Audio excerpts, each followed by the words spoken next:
saddex qof dhimasho 15 dhaawac dhacdadii foosho xumayd ee xalayta ka dhacday magaalada Boorama ee xarunta gobolka Awdal. dhaqaaqyo xoogan ayaa ka socdo wali ciidamo beeleedyo ayaa ku soo qulqulaya gudaha magaalada. maamulka Somaliland waxay geeyeen ciidamadii ugu badnaa oo ilaa xalay ku sii qulqulayay gudaha. dhaawacyaduna xagga ciidamada xataa dhaawacyo ayaa soo gaaray. burbur xoogan ayaa sidoo kale magaalada soo gaaray. bangiga dhexe ayaa qaybo ka gubtay, waa la jabsaday. sidoo kaleeto wadooyinka laamiga ee bartamaha magaalada ayaa ololaya oo gubanaya. xaaladdu weli way caakiran tahay. waaga ayaa la iskugu bariyey. isbitaalada dhaawacyadii ayaa daadsan oo weliba qaarkood cabashooyin ayay soo tirsanayaan oo leeyihiin dhiig ayaa loo baahan yahay. haddaba muuqaalkan waxaynu ku qaadaa dhigaynaa xogihii ugu dambeeyey sida ay wax u dhaceen odayaashii dhaqanka ee beelaha godobiirsi ee ku sugnaa magaalada Hargeysa oo ayagana qoraallo waxyaabo laga soo qaadaya mooyeene aan si official weli aan u hadlin. tabashooyin waaweyn oo loo gudbinayo iyo abaabul xoogan oo shacabku ay wadaan ayaan muuqaalkan ku dul istaagi doonaa. waxaan dhanka kale rabaa inaan mid iyo labo aynu ka eegno xaaladan sidee ayay noqon doontaa, xagee ayay ku dambayn doontaa markii laga qiimeeyo saansaanta sida ay wax ku socdaan iyo weliba falanqeeyaasha markaasi Somaliland ama gobolka Awdalba. iyadana waynu eegi doonaa. gacmo shisheeye ayaa ku jira baa la leeyahay oo qaybka abaabulka iyo sidoo kale xasilooni darradaasi halkaasi laga abuurayo. bal mid iyo labo ayaan ka dul istaagaynaa gacmaha shisheeye ee markaasi lagu eedeynayo. soo dhawaada. guud ahaan xaaladda gobolka Awdal ee faraha ka baxday ayaynu diiradda saaraynaa. muuqaalka like saaro, aragtidina igula wadaaga qaybta commentiga. aan ku bilaabay ilaa iyo xalayto waxaa socdo dibadbax ballaaran oo ay dhigahayaan shacabka ku nool magaalada Boorama ee xarunta gobolka Awdal. dibadbaxaasi dibadbax rabshado wata ayuu noqday, dhimasho iyo dhaawac ayuuna sababay. dadku markii hore wadooyinka isugu soo baxeen, dooni mayna ayay lahaayeen. calamo kaleetay la soo baxeen oo aan ahayn calankii Somaliland ee halkaasi looga yaqaanay. calanka Somaliland ayay gubayeen, wadooyinka ayay markaasi taageero ku gubahayeen si waxa weeye markaasi dibadbaxo wadooyinka unbay markaasi ku muujinayeen. balse waxay xaaladdu halowday markii ciidanka Somaliland ay isku dayeen inay markaasi dadka dibadbaxaya ay kala eriyaan oo awood ay u isticmaalaan. mawjaduhu markaas ayay qarxeen oo uu culaysku sii siyaaday. waxa ayna sababtay in loo daato stationkii weynaa ee magaalada Boorama, in loo dhaco bangigii dhexe ee magaalada Boorama oo weliba la gubo, dab la qabadsiiyo, in meheradihii waxa weeye qaarkood la jajabiyo, la boobo, in magaaladu markaas ay isku bedesho dibadbax rabshadeed oo wax la gubo, wax la qaato, wax la boobo markaasi ay noqdaan.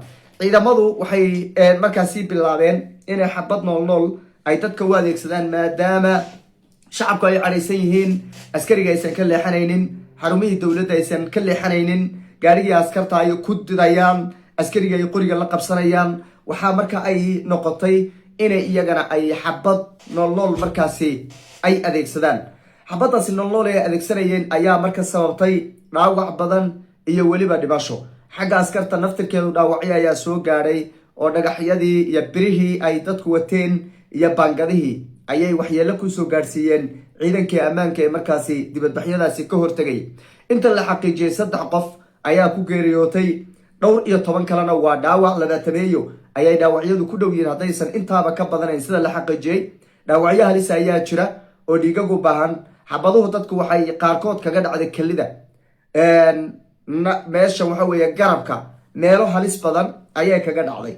qaar baa waxaa laleeyahay dadkaasi dhaawacyada markaasi dhaawacooda uu yahay halis weyn oo khatar weyn ay soo gaadhay. isbitaaladu waxay codsanayaan in dhiig la geeyo oo dadku ay dhiig ka shubaan. dibadbixii ma istaagin, waaga ayaa la iskula bariisay, haddana abaabul ayaa socda. waxaa intaas sii dheer ciidamo beeleedyo hubaysan ayaa lagu soo bandhigay magaalada Boorama xaafadaheeda qaybo ka mid a oo ayagana ku hanjabaya inay weerar qaadi doonaan oo dagaal xoogan ay markaasi ku qaadi doonaan laamaha amniga ee maamulka Somaliland. dhinaca xukuumaddu ciidamo aad u tiro badan ayay geysay magaalada Boorama oo ilaa iyo xalay lagu daadgureynayay.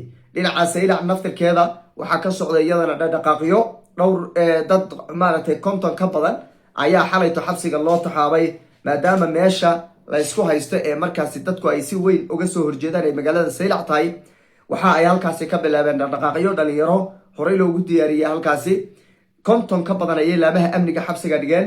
welina dhaqdhaqaaqyadaasi way socdaan walow dhibaatada ka taagan magaalada boorama oo kale aysan ka dhicin. xaalkeedu iyadana mar walba waa isbedeli karaa. guddiyada qabanqaabada buugga xeerka ciise ayaa ku sugan magaaladaasi. wafuud badan ayaa kusoo qulqulaya oo qayb ka noqon doonta ka qaybgalka xafladaasi xeerka ciise.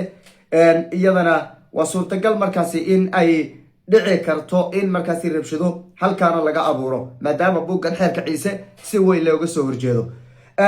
magaalada boorama markii aynu eegno xaaladda ka dhacday xalay iyo run ahaantii sida ay isku bedeshay waxa ay ahayd xaalad run ahaantii aan horay loo saadaalin karin sida ay noqotay. hadda waa xaalad aad iyo aad u foolxun in magaaladii quruxda badnayd bilcdeedii waxaweye la haleeyo, laamiyadii quruxda badnaa la gubo, taageero lagu gooyo, waxaweye meheradihii la burburiyo, bangigii la boobo, stationkii loo daato, laga bixiyo sawir markaasi u muuqda sawir xero burcad ay degan tahay oo kaleeta. waa sawir aad iyo aad u foolxun oo dad badani aysan saadaalin karin in ay boorama sidaasoo kaleeto ay u ekaan karto. welina ismari waa xoogan baa taagan oo ciidankii iyo u dhexeeya dadkii shacabka ahaa ee cadhaysnaa way is urursanayaan oo weliba shacabku weli way is urursanayaan. abaabul baa socdo, odayaal dhaqan iyo weliba siyaasiyiin baa horkacaya sida ay xogtu nagu soo gaadhayso. warbaahinta gudaha qaarkood ee privatka ayaa iyagana ka qayb qaadanaya oo qayb weynka markaasi dibadbaxaasi oo aad u bumbuuninayo weliba meel walba kamerada ula taagan. xaaladdu marka inta hadda ay joogto waa suurtagal inay kasii adkaato. waxaa intaas sii dheer isimo dhowr iyo 20 qof ah oo ka baxay magaalada boorama oo maalmihii ugu dambeeyey ku sugnaa magaalada hargeysa ayaa jiray oo shacabku ay ka warsugayeen. ilaa iyo hadda wax wara oo official oo rasmi ah kama soo bixin markii laga reebo micnaha xogo hoose oo warbaahintu ay markaasi ka qoraallo ka sameynayeen. si official uma aysan hadlin oo ma aysan sheegin inay xukuumadda la qaateen inay kasoo horjeedaan, midna ma aysan sheegin. si magaalada hargeysa ay u tageen looga sugayay akhbaar shacabku ay u sugahayeen ayaa weli loo sugayaa. waa arrimaha la isweydiinaya laleeyahay warisimadii dhaqanka dadkii dhaqanka ayaan dirsanay go-aan kama soo bixine maxay la aamusan yihiin? maxaa ku dhacay? maxay usoo jawaabi laayihiin? maxay shacabka ula hadli laayihiin? maxay isdejiya u dhihi laayihiin?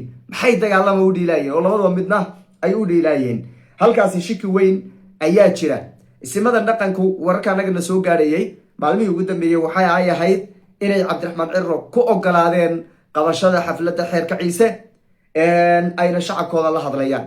balse waxaa muuqata mid ka duwan oo ah shacabkuna ha mudaharaadaan, xafladda xeerka ciisena ha la qabto. dhaqan ama isim dhaqan hawl lagu yaqaanay ma ah. isim dhaqan waa inuu wax caddeeyo oo runta caddeeyo oo waxa weeye go-aanada caddeeyo ayaa lagu yaqaanay.